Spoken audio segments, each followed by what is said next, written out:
Bapak Ibu, saudara-saudari yang terkasih,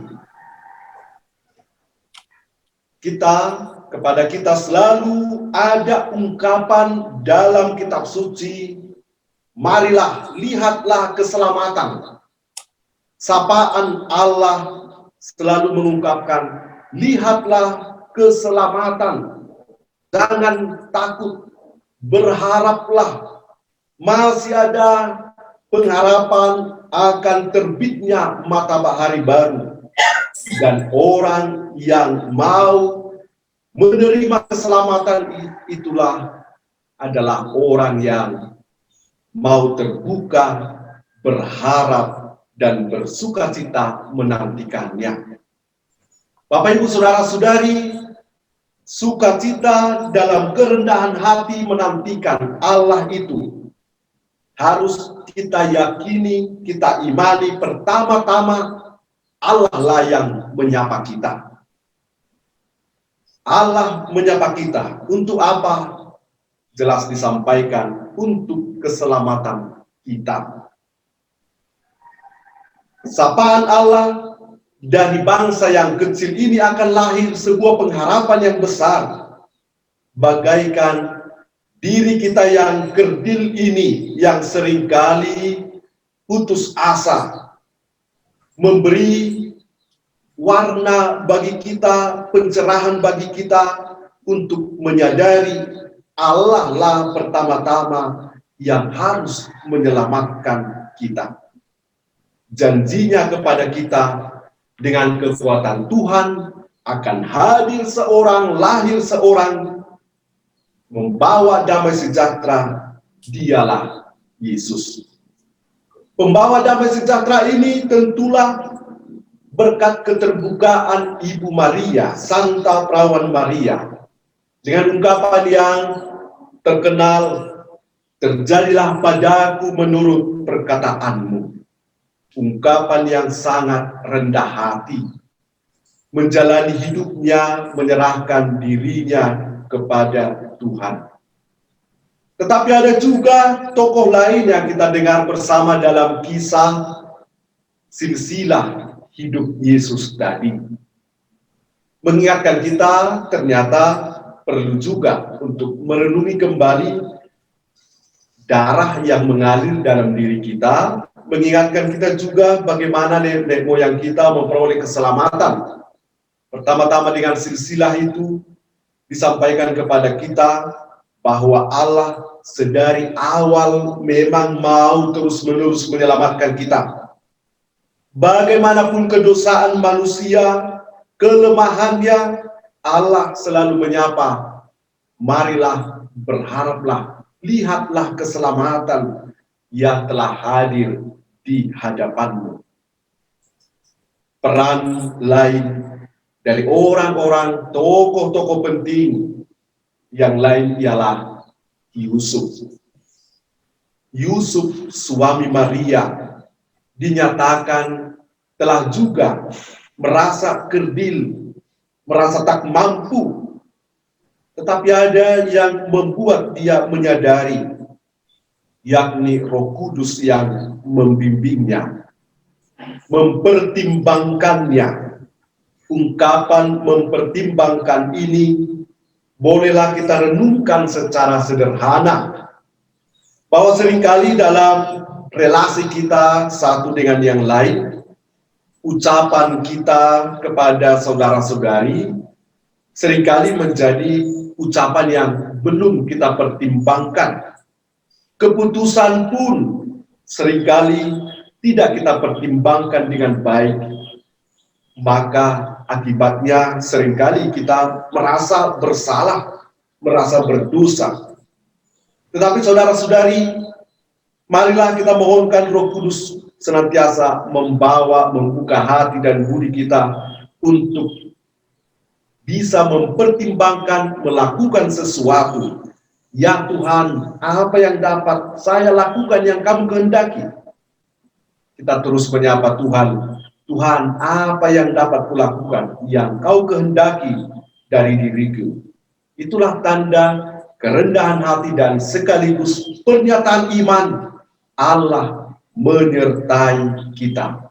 Bila Allah menyertai kita, berarti itu juga kita memberi ruang kepada Allah.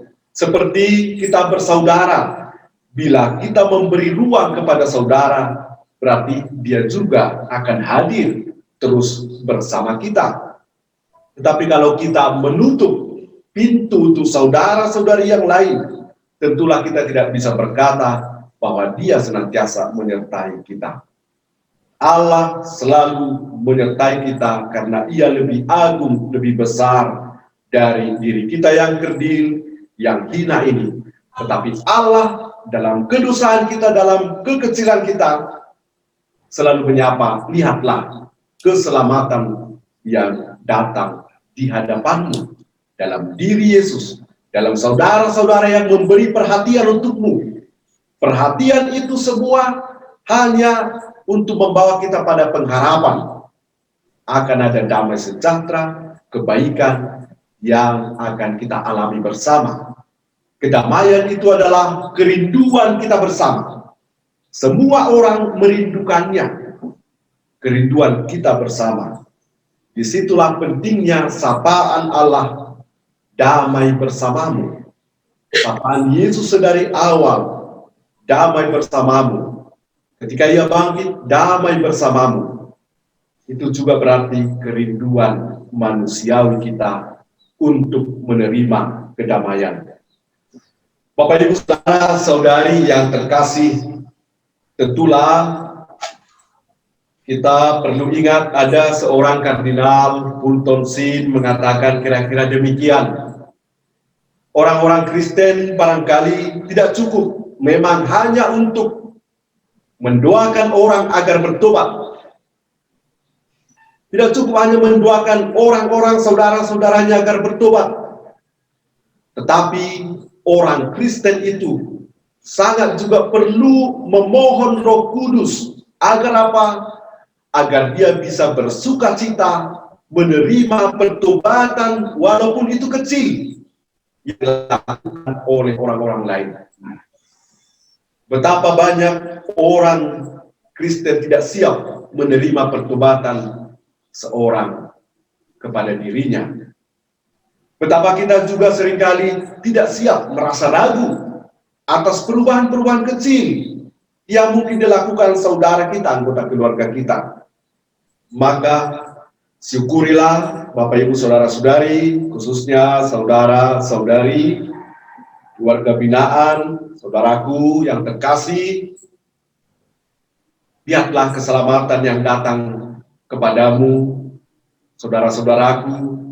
Berharaplah terus-menerus atas segala perubahan dalam diri saudara-saudari, kebaikan yang diberikan kepadamu.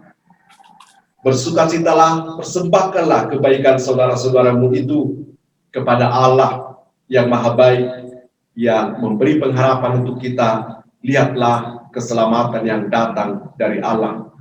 Dia telah membawa damai untuk kita, pengharapan untuk kita, maka tiada tempat lagi untuk kita, orang-orang yang terberkati, yang menerima rahmat Tuhan, untuk pada akhirnya putus asa. Dengan sabda Tuhan hari ini, dengan kerelaan Maria melahirkan Yesus, membawa pengharapan damai itu kepada kita. Sekali lagi diingatkan oleh seorang kardinal itu, tak cukup dalam diri kita hanya untuk mendoakan orang agar bertobat, tetapi marilah bersuka cita menyambut pertobatan, perubahan-perubahan kecil yang hadir dalam saudara-saudari ini. Bapak Ibu Saudara-saudari yang terkasih di warga binaan Tebing Tinggi, semoga berkat renungan kita bersama ini, ada saudara yang mau kembali bersama keluarga, semoga juga mereka bersuka cita atas apa yang telah mereka alami, menyambut saudara-saudari kembali bersama masyarakat. Terimalah sukacita itu dan sambutlah sukacita yang datang dari Tuhan. Allah memberi pengharapan untuk kita. Amin. Pertama, kami dari Komunitas Kasih Tuhan mengucapkan terima kasih atas telah berjalan dengan baik misa online hari ini kepada pastor kita, Pastor Sudi Monang Sinaga, kemudian kepada seluruh tugas liturgi, kepada keluarga besar KKT, baik Keuskupan Agung Jakarta maupun Keuskupan Agung Medan yang mengikuti misa pada hari ini. Juga terlebih kepada Bapak Ibu yang pertama kali bergabung pada hari ini.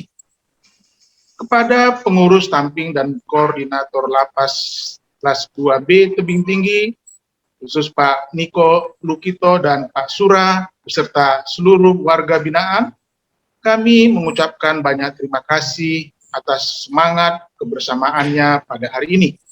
Demikian, terima kasih. Salam Lapas.